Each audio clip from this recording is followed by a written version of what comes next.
Hello students, आप सभी का एक बार फिर से ब्लॉक एग्जाम इन्फो में स्वागत है। कैसे हैं आप सब?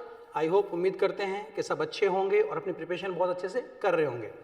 देखिए, यूपीएससी जिस पर हम अपने लास्ट लेक्चर में कई बार क्या है बात कर चुके हैं, आज बात करते हैं यूपीएससी जो भारत के टॉप बड़े लेवल के एग्जाम एग्जाम तो एक ही है, जो टॉप 3 बड़ी पोस्ट जैसे आपका आईएएस, आईआरएस और आईएफएस, इनके लिए एग्जाम कंडक्ट कराती है। और आई थिंक भारत में हर व्यक्ति का, हर पर्सन का, हर स्टूडेंट का ड्रीम है क्या इन तीनों में से किसी एक पोस्ट पर अपॉइंट होना। चलिए अब बात करते हैं क्या कि आईएएस कौन बन सकता है और कौन नहीं बन सकता। तो सबसे पहले बात करते हैं कि आईएएस कौन नहीं बन सकता। तो सीधी सी बात है, 2 रीज़न है या कह लीजिए 2 क्राइटेरिया हैं जो लोग कभी आईएएस नहीं बन सकते। पहला, जिनकी ग्रेजुएट नहीं हुई है, और दूसरे जो अंडर एज है या फिर ओवर एज है। इनके अलावा जो भी स्टूडेंट्स, चाहे वो वर्किंग है, ठीक, या फिर नॉन वर्किंग है, प्रोफेशनल है, नॉन प्रोफेशनल है, वो आईएएस बन सकता है। बस अपने ड्रीम को पूरा करने के लिए, अपने उस गोल तक पहुंचने के लिए बस उससे कुछ एफर्ट करने हैं। और वो एफर्ट क्या है? वो एफर्ट हैं जो बैरियर्स को दूर करते हैं। अब चाहे वो एकेडमिक स्टूडेंट हो, क्लियर, या फिर वो प्रोफेशनल में। अब जो एकेडमिक स्टूडेंट हैं उनके सामने तो कह लीजिए क्या कि बहुत सारे रास्ते खुले होते हैं।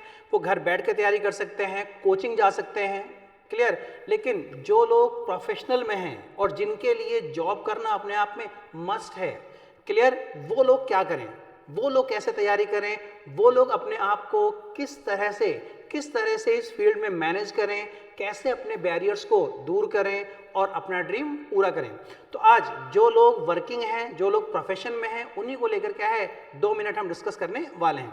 देखिए, अगर बात करें top UPSC coaching for working professionals, तो आज मेनली हम बात करने वाले हैं किसको लेकर? प्रोफेशनल्स को लेकर। प्रोफेशनल्स के सामने सबसे बड़ी समस्या होती है, सबसे पहले तो सरवाइव करना है, क्लियर, क्योंकि economy is equal to empire. बिना पैसे के आप कुछ कर नहीं सकते, पैसा चाहिए ही चाहिए।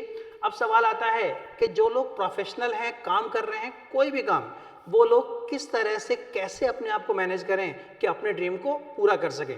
तो उसी को लेकर हम कुछ की पॉइंट से बात करते हैं। देखिए, सबसे पहला है, अगर हम बात करें टाइम मैनेजमेंट, क्लियर।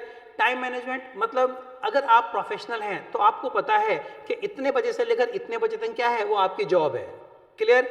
7 दिन है, 7 दिन में से वो कौन सा दिन है जिस दिन क्या है आपका वीक ऑफ होगा। इतने से इतने बजे तक में आपको ये काम करना है, उसके बाद जो आपके पास स्पेयर टाइम है उसके लिए आपको क्या करना है, मैनेज करना है, क्लियर।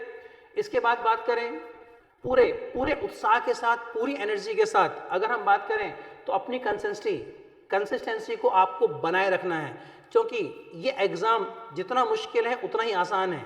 मुश्किल किस कंटेक्स्ट में है? सिलेबस बड़ा है, और सबसे बड़ी बात कि एक साल तक उतनी ही एनर्जी, उतना ही उत्साह, वही कंसिस्टेंसी बनाए रखना, ये अपने आप में बहुत बड़ी बात होती है, बहुत बड़ी बात, क्लियर। उसके अलावा अगर हम बात करें तो फिर देखिए कि आप अपने रिसोर्सेस कैसे एक्सेस कर सकते हैं। तो अगर आज बात करें तो आज के समय में प्रोफेशनल्स के लिए अपने रिसोर्सेज को एक्सेस करना कोई बड़ी बात नहीं है। क्यों? क्योंकि ऑनलाइन कोचिंग जो है उन्होंने आपके लिए बहुत बड़ी समस्या क्या कि कैसे आपके पास रिसोर्सेज पहुंचेंगे ये ख़त्म कर दी है। और सबसे बड़ी बात, हाई लेवल की, बेस्ट लेवल की मेंटरशिप जो आपको घर बैठे मिल सकती है, एवरी टाइम 24 घंटे आपके पास अवेलेबल है, क्लियर। और उसके अलावा सबसे बड़ी बात, इन सबसे ऊपर, लाइफ को बैलेंस कैसे करना है। लाइफ को बैलेंस मतलब कि आप देखिए एवरीडे, वीकली, मंथली क्या क्या प्रॉब्लम्स हैं जो आपकी लाइफ में आती हैं। ऐसा तो है नहीं क्या कि कोई बहुत बड़ी प्रॉब्लम एवरीडे हमारी लाइफ में आएगी। छोटी छोटी चीज़ें होती हैं, उनकी एक लिस्ट बनाइए, क्लियर, और उनको धीरे धीरे क्या है सॉल्व करना शुरू कर दीजिए, ठीक है। क्यों? क्योंकि एवरीडे जो अगर आप काम करते हैं, अपनी प्रॉब्लम्स पे काम करते हैं, तो ये कंसिस्टेंसी आपकी बनती रहती है, टाइम मैनेजमेंट आपका बेस्ट होता है। अब अगर बात करें टॉप 5 कोचिंग जो प्रोफेशनल्स के लिए इस फील्ड में बहुत ज़्यादा हेल्पफुल है। नंबर 1 पे vision IAS, second analytics IAS, third Vajiram IAS, 4 next IAS and 5 दृष्टि आईएएस, क्लियर। इन कोचिंग से हेल्प लेकर आप अपने ड्रीम को पूरा कर सकते हैं। जो लोग प्रोफेशनल्स हैं, एक चीज़ समझ लीजिए, अगर आपने इरादा कर लिया है, ठीक है, तो फिर भले ही प्रोफेशनल होते हुए आप टॉपर तक ना पहुंच सकें, लेकिन अंडर 100 क्लियर वो आपका नाम आएगा। 2 एग्जाम्पल देते हैं आपको, एक अर्जुन और एक एकलव्य है। बाकी समझदार हैं आप। Have a nice day. I hope problem clear हो गई होगी। Have a good day. मिलते हैं फिर नेक्स्ट वीडियो में।